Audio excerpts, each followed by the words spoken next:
Hey everyone, and welcome back to the Weekly Awakening Podcast. It is your host, Colleen. I can't believe we are at the end of 2021. It really feels like I just came on here like I did last year around this time and said, I'm going to start dropping these 15-minute episodes, and I don't know what I'm going to call it. Now, a year later, it's the Weekly Awakening. And thank you for everyone who has supported me and continue to support me. Again, the best way right now is just to listen to my episodes, subscribe, review, and send this to someone. Post this out there. Say, hey, check out this awesome podcast, and it will help you get through your week with understanding the planets, something along those lines. And I really appreciate that. And thank you, everyone, again, who has supported me.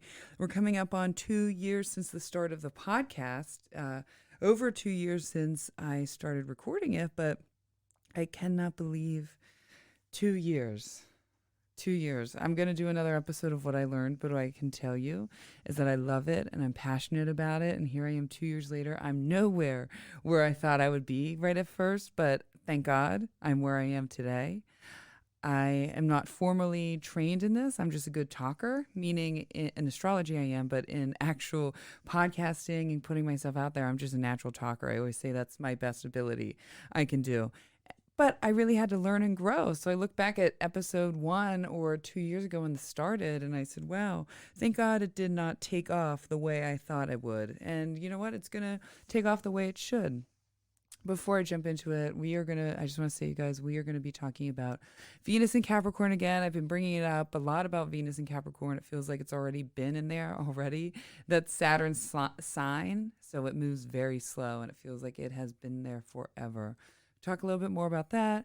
We have Saturn Square Uranus on the Christmas Eve, and then, which is kind of a big dynamic. It's ending the year. It's really been a Saturn Square Uranus year, really. They're both slow-moving planets, and so they've been with each other squaring off in the same houses. But we'll talk about that, and then we will talk about, what else do I want to bring up? Oh, yeah, Pluto. Venus and Pluto, Venus retrograde with Pluto hitting again this Saturday, Christmas Day.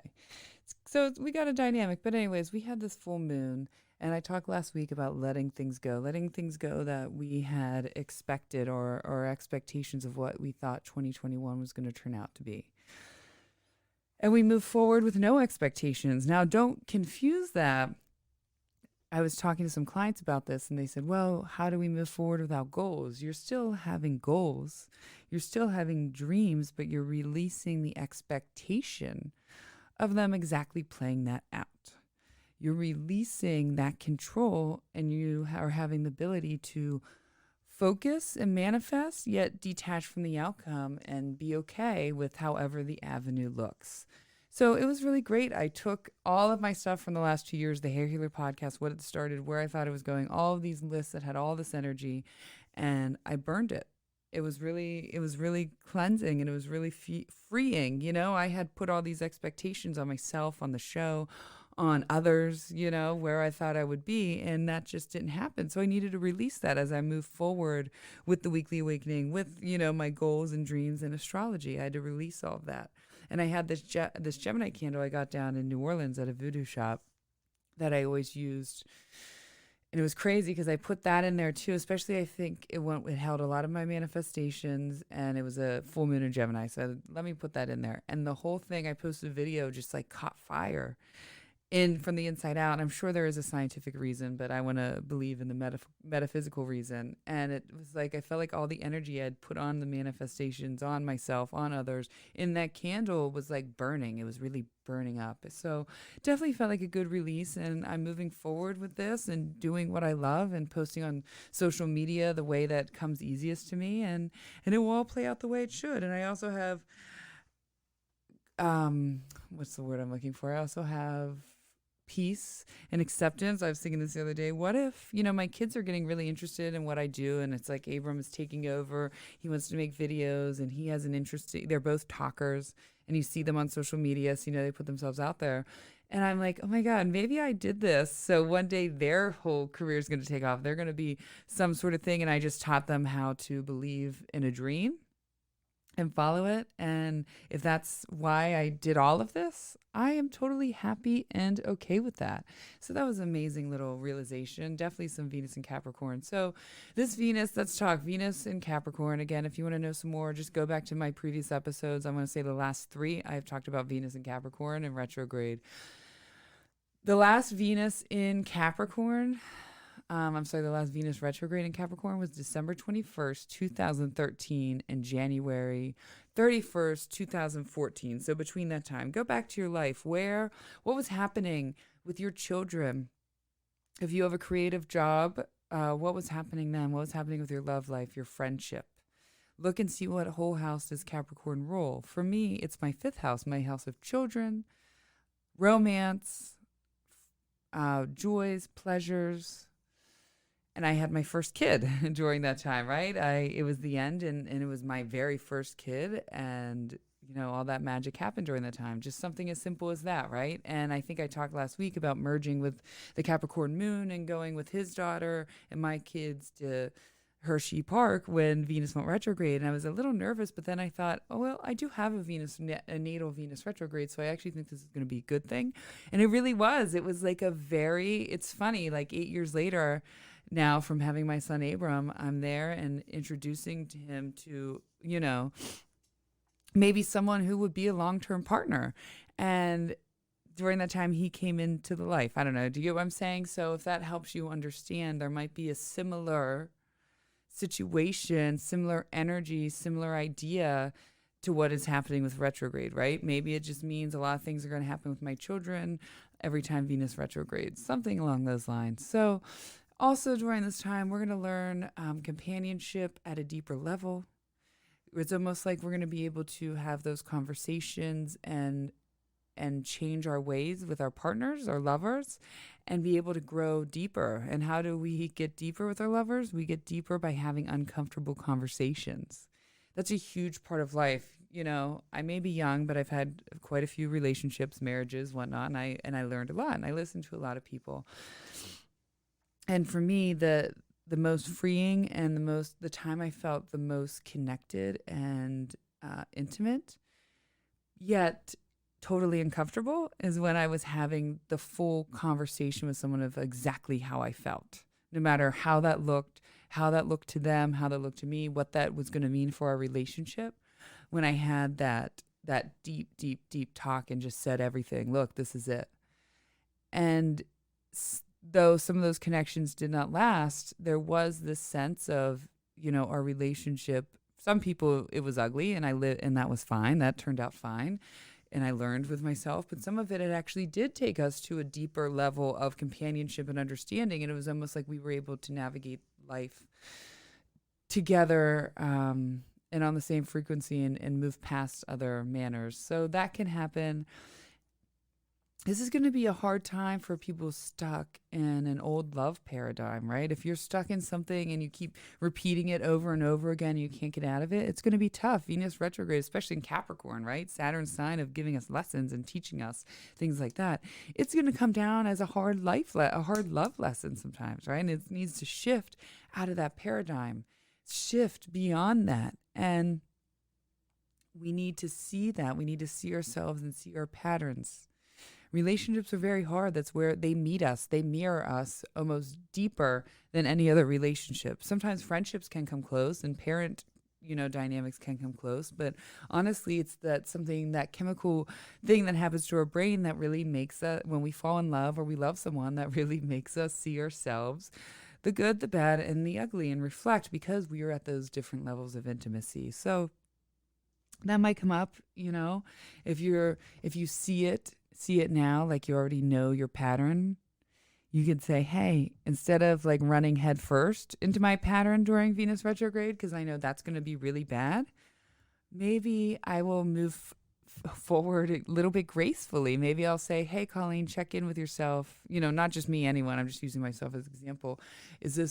What kind of love paradigm is this? What kind of love pattern is this?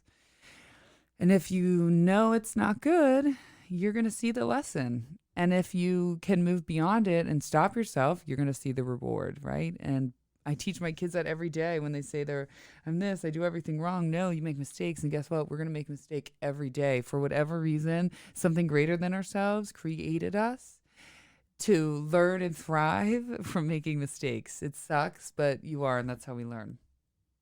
So again, I'll be talking about this. We'll see how next week goes. It's going to be, when I talked about it, in case if you don't go back and listen, sorry, when I do these at night, and this is my tired season with hair, it's crazy. We're all tired for the holidays. I feel all loopy. I love doing them in the morning, but tonight was when it had to be. Definitely was not going to happen in the morning. With this Venus conjunct Pluto in Capricorn retrograde, there can be a sense of jealousy, possessiveness, almost like a stalker, like I'm obsessed with you energy and I want you and dark. But there also can be immense healing, going to a deeper level of consciousness with a lover or a partner, going into a deeper level of consciousness with yourself. Release, fun, right? There can be some fun BDSM shit happening during this time. So it's going to be good both ways, but whatever it is, take the lesson, be the lesson, and move forward in acceptance. I think that's where we get freedom from anxiety, freedom from everything else is when we release the control. And that's kind of what this is, Venus Capricorn retrograde, releasing the control and then finding the freedom that comes from that. So go have fun, people. Go have a little fun and release that control with a little, you know what I'm going to say.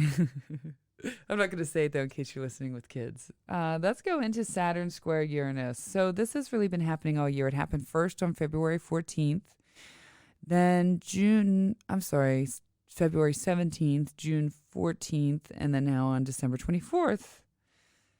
It's been quite a dynamic for both, right? With that, you almost have the energy of like, I can't believe that just happened. Did you hear how I said that in my voice? I can't believe how that just happened. Almost like a shocking, can sometimes be exciting, but can also sometimes be almost like, holy shit, this is not good, and I'm frozen in my steps. I can't believe that just happened. That's very Saturn squared Uranus. And Saturn we have, and why it can go both ways, right? Saturn brings our karma, but it also brings our rewards. Uranus brings out of the blue kind of shocking electric happenstances, things happening around us in our life, kind of a force to change. This is also, it's a collective planet, Uranus, so we're going to see a lot of changes on the planet, right? We've seen a lot of fighting and battling with the vaccines. I'm not talking about the vaccines, so, it's definitely not about that. But I will talk about astrology related to the vaccines is you have a major battle, right? You have two major sides.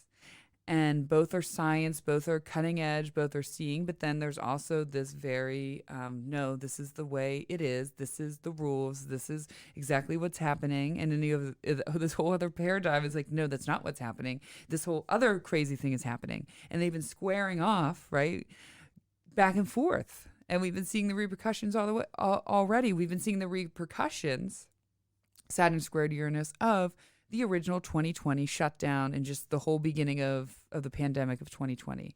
We have then started in 2021 seeing the repercussions. Kind of out of the blue, big, crazy things are happening. So with Saturn during this time, there can be an out of the blue, like, oh my God, I didn't think I was going to get that raise. I didn't think that I was going to get this big bonus check. I can't believe that happened. That's so nice that person did that. It can also be, oh my God, I'm getting laid off and I never thought they told me I wasn't supposed to get laid off and now I'm getting laid off. So again, shock waves, things that change us. I can't believe that just happened. I was talking with a client tonight when things happen to us, because everything happens. Let me quote that. I love to say, and I love to quote, I don't know who ever originally said this, but everything happens for me, not to me. But when things do happen for me, right? It's how we change our mindset.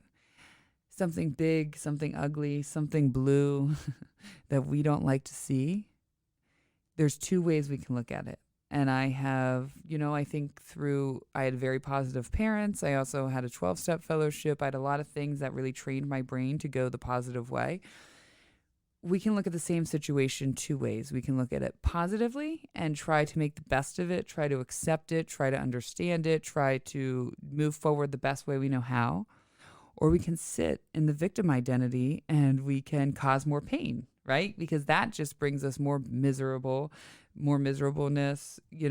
angst, agita, brings us all of that stuff that we don't like, pain.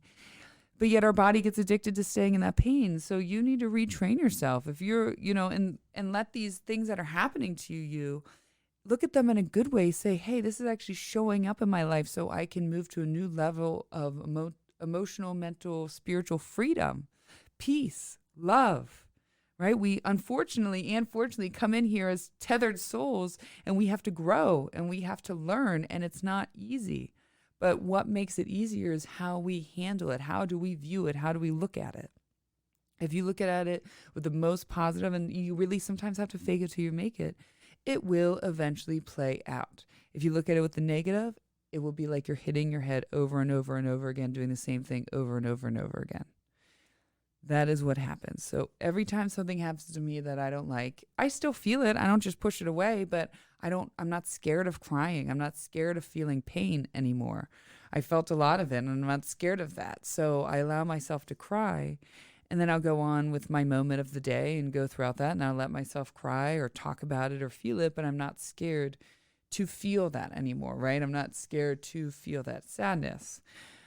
So instead I say, guess what? I know the sadness is going to pass. I'm feeling it. I know that one day down the road, it's kind of like constant reminders of things that happened, the things that played out correctly in my life, right? I look back and I couldn't, at certain times I was in very painful situations and I couldn't see the light at the end of the tunnel. I was just stuck in it. But each time I got out. So now every time that I'm in a situation, I'm in pain like that, I'm feeling that, I look back and I say, oh, I got out of that. I grew from that. I'm not that person I was 5 years ago. I'm not that person I was 6, 10, 1 year ago even. We're always changing and evolving. So if during this little dynamic end of the year astrology, if during that time big things happen, something changes the course of your life, changes the course of your relationship, your job, friendship, whatever it is, immediately feel it, but say, how can I learn from this? And how can I approach this situation with a more positive mindset? Now, don't confuse that. It's not all happy. When people say positive, they want to attach it to happiness and all those things. Yes, but you can feel negative emotions. You can feel painful emotions positively. You can take on a positive mindset, however that looks, but you know the difference between the words and the actions, and what you need to do, what words and actions you need to take to move forward positively. And I allow you to trust, to look back at your life and see when things in the end did work out for you, right? You saw that really did happen for you, not to you. And it's just as important, even if all you got in the end was a growth, you grew. That's the most important thing, because that's what we're really here to do. Good luck. Again, oh yeah, I wrote this down. I forgot in my notes. On Sunday, the moon is in Libra, and we'll be right there in the middle of the Venus-Pluto conjunction. And just think 7 deadly sins, right? I was like lust, gluttony, desires. Desire's not one, I don't remember what. But think about that in your environment. It's going to be coming up in your kids and your lovers and your friends and your neighbors on TV. Some sort of the 7 deadly sins and how it got them in trouble. You might see that a little bit. I wrote that out at the very end, and I just want to share that with you. Even in yourself. But we need to see that. It's not pretty, but we need to see that if we want to grow, we have to look inside and let that shit go. Wow, that was good. That just came to me. Sometimes things just come out of my mind. So happy winter solstice, everyone. I'll end with that note. 6 months. We've had 6 months of light and then headed towards the darkness. And now we're dark headed towards light. And I love this deep reflection, because this is definitely a harder one than the June one, but reflect on your darkness. Spend this next week reflecting on your darkness and understanding your darkness. Have a beautiful day. Thank you, everyone. I hope everyone has a Merry Christmas. Happy New Year. I'm ready for 2022, and thank you again for your support, and we'll see what 2022 brings this podcast. Thank you all. Love you. Bye.